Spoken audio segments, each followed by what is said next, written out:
Hey everyone, thanks for watching. It is Thursday, and that means in our weekly series of Talking to Experts, we are going to be speaking with Matt Seamus. How you doing, Matt?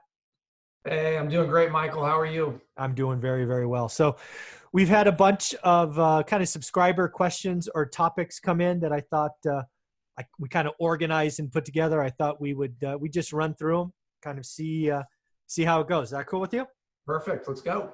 So the first one is we get asked lots of different ways. And that is, how have you scaled your real estate investing business? And scale could both be from a unit count to employee count to, however you want to take that. So when you hear a question like that from someone, where does your mind go first? Well, I think I'm in the middle of kind of our scaling journey, or I think probably actually at the beginning of our scaling journey at Driven Capital Partners.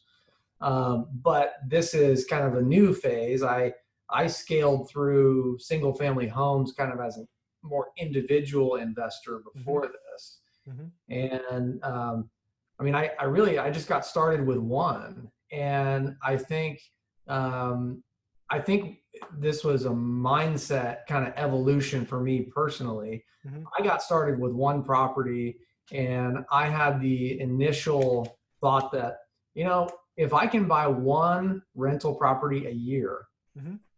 by the time I'm 40, by the time I'm 45, Right. man, my financial life is going to be meaningfully different. Yes. And so that was kind of my thought. And looking back, for me personally, Yeah. that was probably not high enough level thinking. Mm. But there was value in it because it got me started, and it Yeah. wasn't too big of a barrier, and it was achievable, and it was reasonable. And so I think it was a great starting point. Yeah. But I thought, I'm going to own 10 or 20 of these single family homes, and I'm just going to sail off into the sunset. Life is going to be simple and easy, and I'm going to Yeah. continue with my day job. I'm going to continue with my kind of entrepreneurial side hustles that Yeah. I have. And so I did the first property, Yeah. and it went pretty well. And I kind of started thinking, okay, well, man, if I can do one a year, like in the spirit of thinking a little bit bigger, why couldn't I do two of these a year? And what Yeah. would it look like to do two a year? And then that line of thinking quickly goes to, well, what am I talking about? Why can't I do 10 of these Right. a year? Or why couldn't I completely change, the model and do a greater number of units or a different asset class? So Yep. that was my personal evolution kind of as an individual investor. Yeah. And I reached a point where I realized I personally didn't feel like I was going to be very good at managing a big portfolio of single family homes. And Ah. I also personally, was kind of interested in learning something new and doing things at a different level. Right. Um, so that was kind of my initial evolution, and now we're kind of right at the beginning, I would say, of Driven Capital Partners and figuring out how we scale. Right now, it's just myself and my partner Dan in LA, Mhm. and we lean on outside people when we can. But we're still trying to figure out what we want to be when we grow up, and so we're thinking through and having these discussions, weekly for sure. Yeah, it's funny you bring this up, and I'll freely admit that this is a current active struggle of mine, which is maybe seen as embarrassing by some, but it's just the reality of where I sit today. So my career in tech as a software sales guy was always we always had a big goal, right? So for example, right, I get a quota every year, and let's just say it was $5 million. The first thing I would do with my team, like within 5 days of getting our quota, is I'd pull them all in a room and I'd say, okay, guys, how are we going to get to 10 million? Right? I wouldn't let them think about five. I want them to think about whatever 2X was is what we talked about. And we would always put together a game plan on how we can blow it out. Now, we didn't always, but we always got close. I mean, one year we did 98 point something percent. Every other year we were over because we talked about the bigger goal and how we could just, you can't go from one year to the next year just incrementally changing things if you're going to double, right? If you're just going to go up 20%, yeah, you can just be more efficient here or more efficient there. And you could somehow squint and see the bigger picture. So I'm used to having just big, scary goals in my day job. Yeah. But I have to admit, I've never had a big, scary goal in real estate, right? Just like you, my whole goal was, you know what, if I can get one a year and I could get to 5 or 6, I'm going to be fundamentally different than everybody else in my entire family. No one has ever done this and blah, blah, blah. Which is true. Oh, it's absolutely true. And it was, to me, it was a scary goal, but, you know, that goal, you know, in whatever it was, 6 or 7 years, right? We write about it in the book. It quickly went from houses to apartments, just be given the time frame. And then the crash happens and we buy a ton more. But and now I'm here, you know, financially free for a couple of years, and I still don't have what most people would consider big goals. Mm-hmm. At least in real estate, right? So, yeah, I struggle with this because, again, I have a couple of don'ts, right? I don't want employees, right? Mm-hmm. It's too hard. It takes up too much time. There's too much risk factors. And unlike all the social media gurus out there, I don't need more, right? Yeah. I don't. So I finally, I always feel this tug and pull on Zuber, you're being lazy or whatever, versus, you know, go bigger. So it's tough. Right now I'm not scaling, right? I'm adding onesie twosies. Go ahead. But I think something you said is important. I'd actually like to hear, what are your other don'ts or your things that you don't, you actively are attempting to stay away from? You said employees, because I think actually this informs your goals in a pretty big way. Okay. That's a good point. So another don't is I'm not going to go out of state or out of area, right? I've looked at it many, many different times. I think Excel spreadsheets lie in hot markets. And again, I have enough, right? And I don't have this desire for some higher lifestyle where I have just a Grant Cardone flash is not me, right? So I don't need any of that, and frankly, don't want any of that. So I won't have employees. I won't go out of state. I won't buy single family homes above the median ever, right? They don't make great rentals. I won't buy multifamily even in my market of Fresno today, just because they're overpriced to the tune of a lot. So yeah, that's all the real estate side. But if I sort of step back, now what I'm trying to do is I'm trying to help people, which is, maybe it is a big scary goal, but I don't see it that way, is, you know, try to help people change their financial future. Hence the book, you know, it's really ramping nicely, you know, several hundred copies a month now, which is kind of cool. It just came out of nowhere. Yeah. So maybe maybe I need to step back and think about how to double or triple down on that side. I don't know. I'm really beating myself up, frankly, because I don't think I have a big goal today. I'm doing stuff, but I don't have a big goal. So maybe we need to talk offline and you need to kick me around a little bit. Well, if you're going to let me play if you're going to play the devil on your left shoulder, let me play the angel on the right for a moment. Okay. All right. And just give you my, or at least an argument. Okay. So I actually think I actually struggle with this too a little bit. I'm very, very self-motivated. I'm very self-directed, and just kind of have I always had like an entrepreneurial, like, I'm not going to wait for someone to tell me what to do. Kind of have my own vision. Yeah. So I actually think when you have strong principles, like, I don't want to build a big business. I don't want to have employees. I don't want to create a flashy environment that I'm a part of. Mm-hmm. I actually think you steer yourself into a way of being and a way of going about your business that doesn't require you to set crazy goals. Yeah. You are, you know, if you thought back to your corporate days, when you would talk to your team about doubling the goal that was set by the company, I would bet that during that initial discussion and immediately afterwards, there's a combination of a couple things. One, excitement, but two, a little bit a bit of uncomfortableness, or feeling of unease. I'm a little bit outside my comfort zone here. Yeah. And those two things are actually really positive for pushing someone into gear. Right. But for someone like you and for someone like me, I think we don't need that as much. Right. Like we're very self-directed. We really know kind of what we want. Mhm. And even if we don't articulate it to the outside world, our day-to-day is driven by the principles that we have.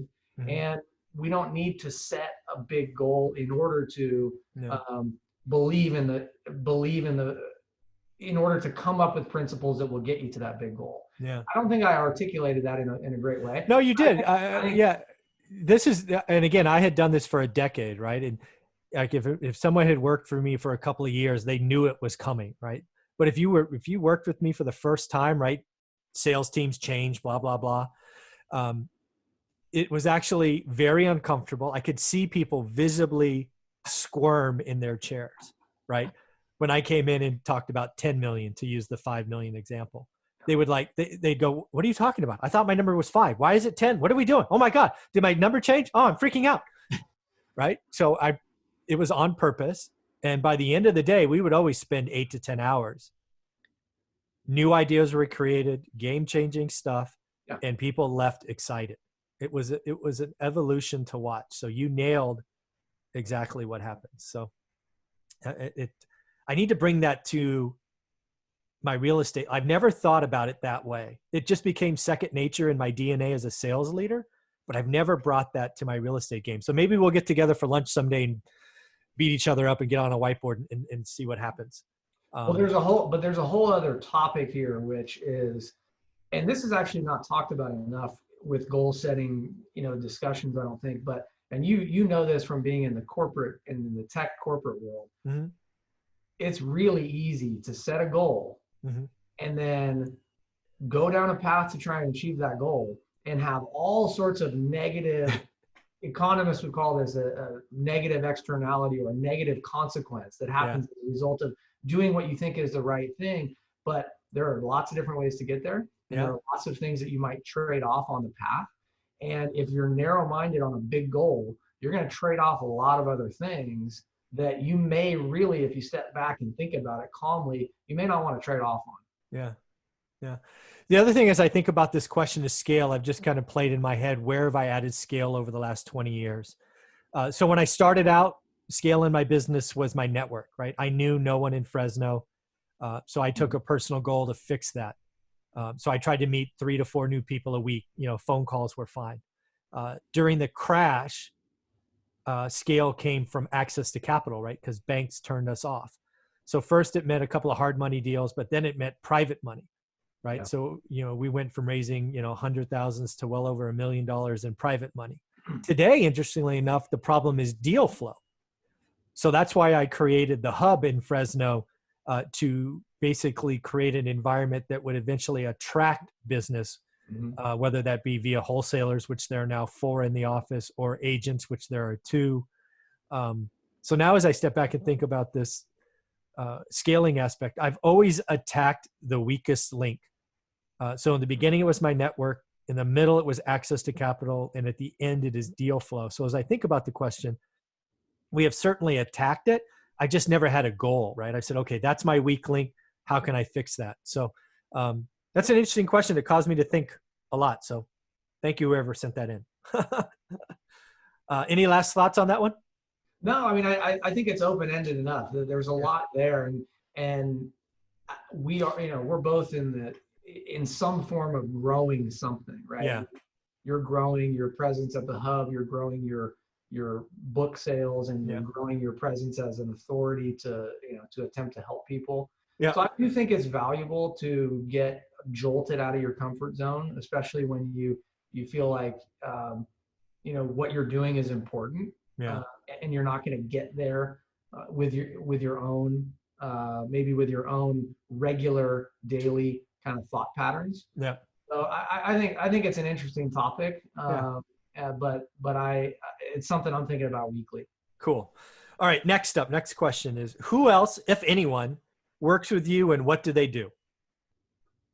Yeah. So for me, it's just my partner, Dan. I would say, we're the only 2 employees. Now, that being said, we rely on a lot of other people. Yeah, for sure. We we try to engage or hire experts whenever we can. We try to hire people that are a lot smarter than us and a lot more specialized than us Yeah.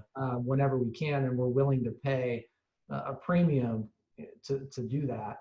What we don't have, and what I don't know if we ever will, are employees. Yeah. I think similar to you, I don't have any ambitions to create a big company. Yeah.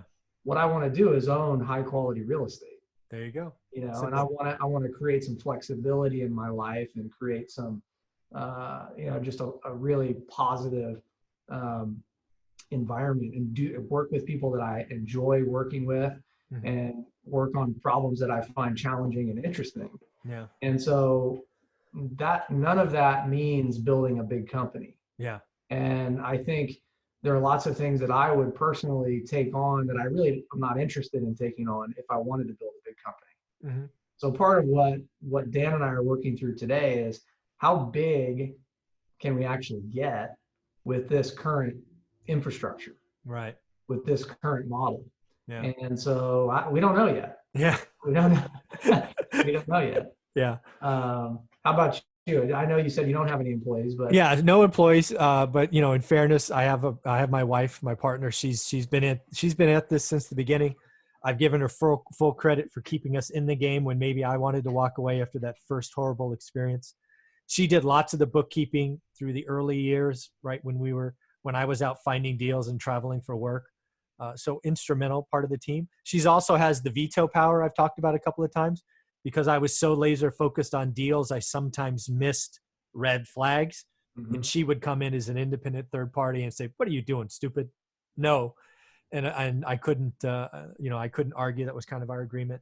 I do have a couple of key points of contact in Fresno, because again, I don't live there, right? We have enough size in our portfolio where we have a single point of contact at our property manager. We probably communicate daily, usually via text on something. The owner of the company is someone I can call anytime and ask questions. And then I have 5 or 6 agents that I probably talk to monthly, just to figure out what's going on in the market, right? Up, down, what's moving, what's not moving. So plenty of advisors, but yeah, no employees. Obviously I have 8 or 9 people at the hub that I probably talk to weekly or every other week, depending on how much business we're doing together. So yeah, no employees for sure. We'll never do that. But you got to talk to, this is a people business. I've said that in the book, right? People don't realize it's not spreadsheets. It's not sticks and bricks. It's a people business. Yeah. And it's not necessarily who you know, but who knows you to get stuff done. So I couldn't agree with that more. And you said something that made me, reminded me of a point that I think probably a lot of people that maybe are watching or listening to this are considering. I'm pretty independent, and I've started business ventures without a partner in the past. One of the things that I personally found really valuable is actually having a partner that I can bounce something off of, or that I can bring a problem to, and that person has a fresh perspective. Yeah. And you kind of mentioned this with your wife. Oh, absolutely. It's so valuable. Yeah.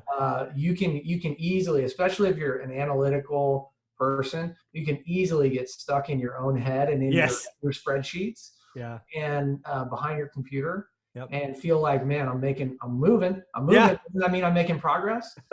And so I think it's really valuable, at least for me and my personality type, to have someone else that can check me. Yes. And that I can say, hey, listen, here's the deal. This is why I like it. Here's the risks that I see. But you haven't seen it yet. You tell me what you see. Yeah. And tell me if I'm crazy, or tell me if I'm completely underselling this. Yeah. And what I've found, interestingly, is most of the time I'm underselling it. I'm like way too hard on myself. And this brings me back to, of course, every deal that I looked at that I was pinching pennies on, saying, man, I don't know, it's a little too tight for me to really take this seriously and make an offer. Yeah. Every one of those deals in the last, most of those deals, I should say, especially in the run up of like 2012, 13, 14, 15, oh yeah, every one of those, have crushed it. And rid a home run. Yeah. And I just look back and think, well, what would have happened if I would have had a partner then that was basically filling the yin to my yang, filling the Yeah. gaps that I had. So I think that's really valuable. It doesn't need to be a true partner. Yeah. It needs to be someone that you can bounce ideas off of, Yeah. I and think that, someone that yeah. you respect. Yeah. I think that's an excellent point. And I'll say it again. And just frankly, I wouldn't be financially free without Olivia. Her guidance, both on the yes and the no side, was, and for anybody that knows both of us, she is clearly the more intelligent one of the two of us. So, I give her full credit for all of that. So very, very cool. All right. Here, this had to be interesting. I'm really interested to see how you answer this one. Do you have a clear vision on your next 1, 3, or 5 years? So this kind of goes back, I think, back to our goal setting Yeah. conversation. I mean, at a tactical level, no. Yeah. No, I Same. don't. No, I don't. No, I don't have. I couldn't even tell you my 1-year plan. I am now tracking. I do put out a weekly series every Sunday about my goals and activities, but those are 13 weeks at a time, right? I'm doing this 4 times a year now. I just think you need to look at them crisper in that. I think the market is changing and evolving in such a way. And again, I don't have that big, like you're right. Yeah. The goal conversation. I don't have that big goal that I need to, keep running up after. So But yeah, I have no goals 1, 3, and 5. here's what I would say though. Okay, so the initial like surface answer to the question is no. Yep.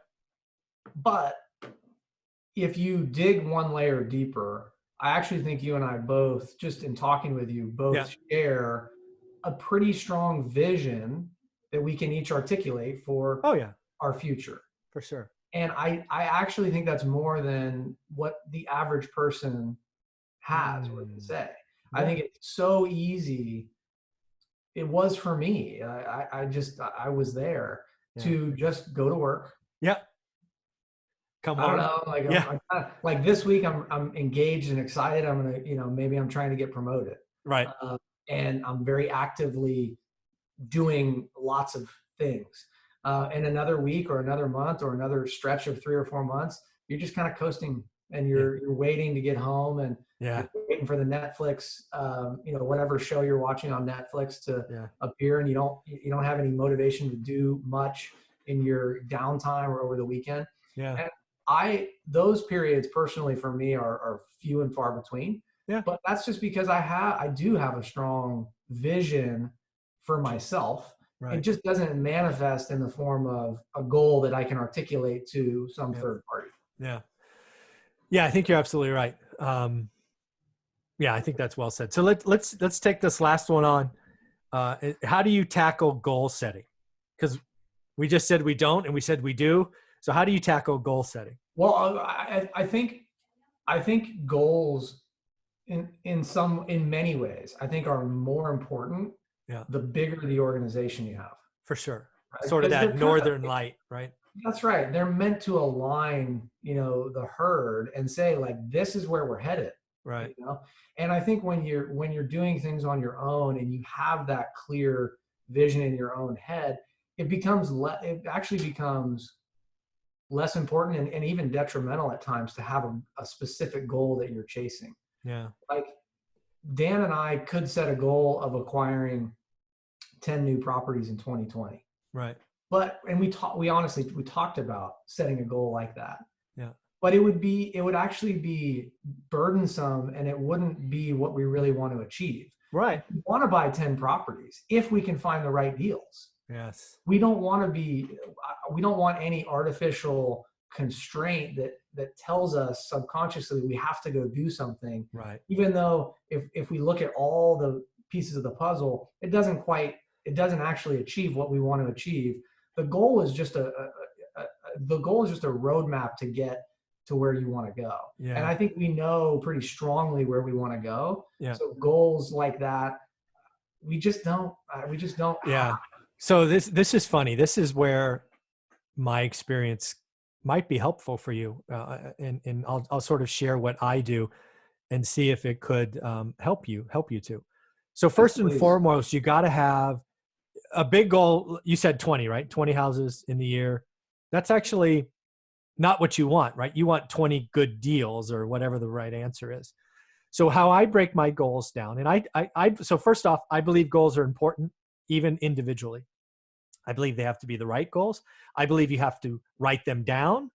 I believe you have to share them with others. I believe you have to track them, and you have to honestly look yourself in the mirror at some interval so you can reassess. This is why I talked about earlier. I now do my goals and I share them with this YouTube audience every Sunday, and I map them over 13 weeks. So I change every four times a year. I have a health goal, a business goal, a one rental at a time goal. And these are all various elements that you can track. Like one of my goals is weight, right? I got to be 204 pounds, which was the heaviest I'd ever been. And I'm like, we're fixing this, right? And then that goal meant it wasn't the 204 had to come down, but no, I had to track how many days a week am I working out, right? Increase calorie burn. How many days a week am I doing intermittent fasting, right? Calorie intake. And, how many days was I vegetarian, right? These are all things that I instituted and now track weekly to get lower than 204, right? The 204, less than 204 is not the goal. It's these three building blocks that track that. And I do that for all of my big goals. I have 5 different sections. Again, I talk about them all in nauseum and I look about them every week. And there's been no week, and I'm just about to do week 13 this Sunday, that I've hit every goal. I've missed every week, but it's different, right? Yeah. So if your goal was to do 20 deals, I would tell you it's, all right, how do you do that? How do you break the steps down? That means you probably have to look at 20 a week. That probably means you have to talk to 3 new brokers a week.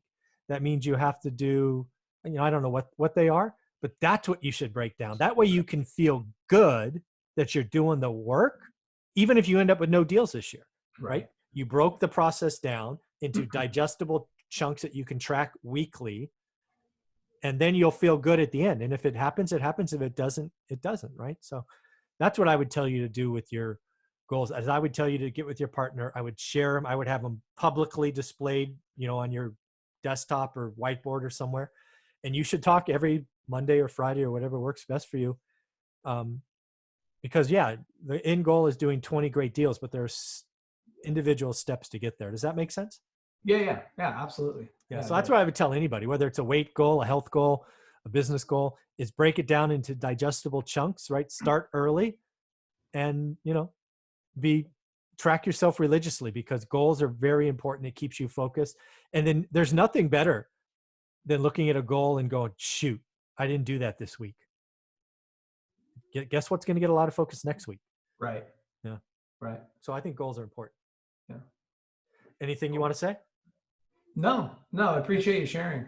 Yeah. I mean, I think this is one of those areas where I for whatever reason, I just have this blocker that I'm just not good at what, traditional goal setting, coaches might say I should be doing. Well, we're so close together. We should get coffee sometime in the next couple of weeks.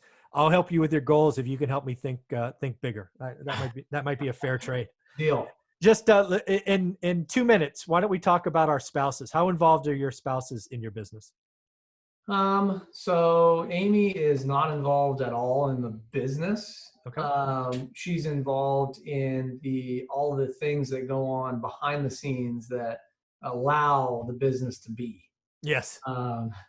And so she's been unbelievably supportive, which you need in your partner and your spouse. Yeah. If you're going to do something, risky, entrepreneurial, she is open-minded, and she shares kind of the vision with me of where we want our lives personally to be. Yeah. And we just are bought into the fact that this is the appropriate path, and that there are sacrifices. Yeah. And so that's where she's really kind of plays the primary role, is being supportive and also providing, she has a stable income. We're on her health benefits through her employer. So these are really valuable things, and she loves her work. Yeah. but she also has, we have two rambunctious young boys at home. We have a third on the way. So, you know, she is definitely kind of the anchor of the family that makes Yeah. everything, you know, happen. We all orbit around her. There you go. So on my side, as I've shared many times, Olivia is the anchor. She frankly picked up all the work I didn't do or didn't have time to do in the beginning. Um, I'm glad you brought up the word sacrifice. Some people see that as a dirty word. The only reason we were able to achieve financial freedom is because we were able to sacrifice together and jointly, Mm-hmm. understanding needs versus wants, living below your means. Keeping up with the Joneses is a real thing in the Silicon Valley, and it can set you up for failure. Um, we had some rough days going to housewarming parties and the like, but we stuck together and did it. And yeah, I mean, the best thing I could say is I wouldn't be here without her. She was the driving force. She did all the hard work that I didn't want to do. And thankfully she started enjoying financial freedom 5 years ago because she was out first. So it was the least I could do. And again, I loved my job until the very last day when I got a boss I didn't like, and then I left. So that's pretty funny. Yeah, spouse is so important. Oh, So critical. important. Critical. So Matt, this has been a lot of fun. I love this weekly series. I look forward to next week. I think next week we're going to talk about all things taxes because I have my tax session this weekend. Perfect. So get ready and let's have some fun. All right. All right. Sounds great, Michael. Thank you. Have a good one. You too.